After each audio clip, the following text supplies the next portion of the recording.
fokus kepada equity market kita ya, kepada pasar saham domestik kita begitu ya. Kita lihat dalam beberapa waktu terakhir memang saham-saham konglomerasi begitu ya, yang dimiliki oleh para konglomerat ini tuh memang menjadi istilahnya cukup menjadi backbone ya untuk laju indeks harga saham gabungan kita. Selain biasanya adalah sektor perbankan, tapi dalam tahun ini memang tahun yang cukup luar biasa begitu untuk saham-saham konglomerasi. Dan bahkan dimulai dari kemarin saham-saham milik Prayogo Pangestu, kemudian saat ini juga saham milik Grup Bakri juga kan sudah mulai terlihat ada pergerakan cukup signifikan begitu ya. Apa yang sebetulnya melatar belakangi pilihan investor pasar saham kita kepada saham-saham konglomerasi ini, dan apa yang membuat lajunya ini seolah tiada henti begitu Mas Elvan?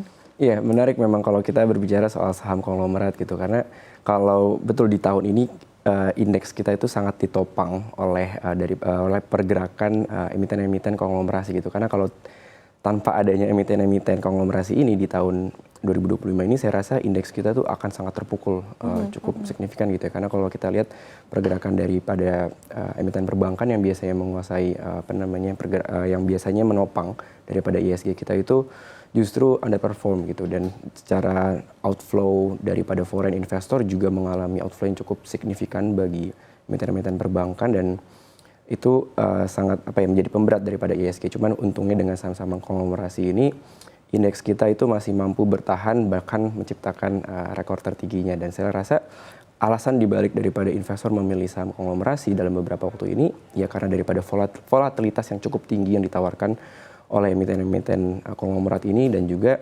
sebetulnya faktor daripada penggerak di baliknya gitu kan.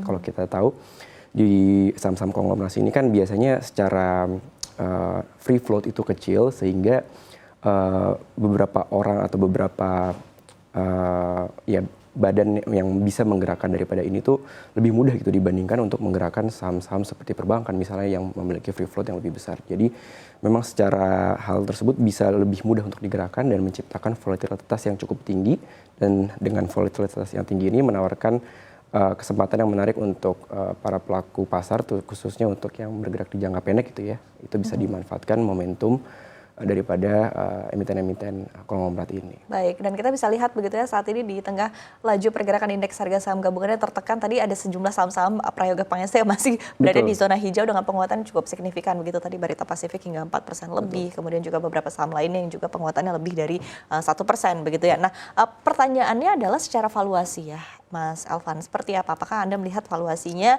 saat ini sebetulnya juga masih cukup menarik untuk dikoleksi, karena sekali lagi kenaikannya sudah signifikan begitu, sudah luar biasa sekali begitu. Dan di satu sisi ketika kita melihat laju ataupun juga mungkin secara cycle begitu ya, apakah artinya cycle untuk posisi penguatan ini masih akan berlangsung cukup lama ke depan?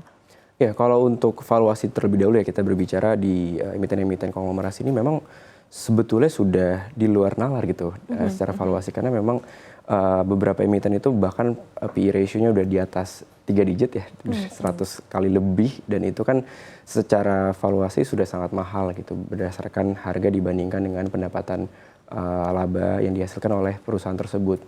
Cuman karena memang kita berbicara saham konglomerasi, artinya di balik pergerakannya itu memang kita tahu dan sudah jadi rahasia umum bahwasannya pergerakannya itu bukan berdasarkan pada fundamental gitu, tapi lebih ke arah daripada konglomerasi ini mempunyai tujuan-tujuan tertentu kepada emiten-emiten tersebut, sehingga harganya itu terdongkrak naik. Jadi memang faktor tersebut yang menciptakan apresiasi daripada harga-harga emiten tersebut. Dan kalau saya melihat untuk dalam beberapa waktu ke depan, tentunya beberapa emiten yang sudah sangat mahal ini ya sangat rawan akan terjadi koreksi gitu, karena memang secara valuasi sangat tidak masuk akal gitu, karena sudah sangat mahal. Memang dengan hal tersebut membuat adanya potensi koreksi yang cukup besar, tapi ya itu tadi dibalik daripada kenaikan ini kan lebih ke arah faktor X gitu ya, yang tidak bisa dijelaskan secara detail gitu. Jadi sangat sulit untuk diprediksi bagaimana arah pergerakan ke depan.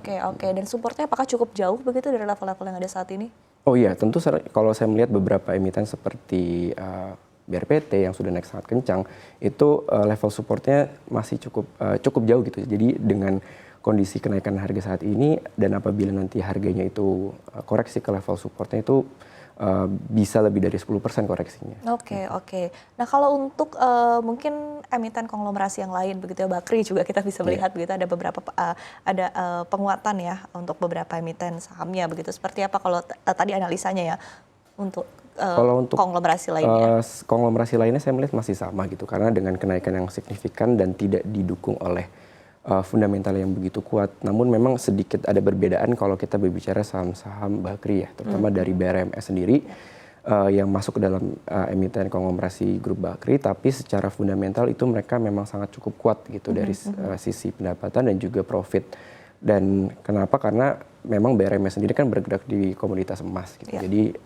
dengan harga emas yang saat ini sedang cukup tinggi dan itu sudah tercerminkan dari kenaikan profitabilitasnya, dan harga saham yang naik pun sedikit bisa dikatakan wajar. Tapi untuk beberapa emiten-emiten lainnya dan beberapa emiten dari konglomerasi lain itu masih lebih didominasi oleh faktor X yang bukan diutamakan oleh penguatan daripada fundamentalnya. Oke, kita lihat di sini ya BRMS dalam 1 bulan terakhir penguatannya 94%. Betul. Kemudian dalam 6 bulan terakhir begitu penguatannya 245% begitu ya. sangat Jadi tinggi memang ya. sangat tinggi. Tapi tadi sekali lagi ini juga karena memang didukung oleh pergerakan harga emas yang Betul. luar biasa begitu Dan ya. fundamentalnya pun mengalami kenaikan sehingga memang cukup wajar ya akibat daripada kenaikan profitabilitasnya dan harga sahamnya terapresiasi.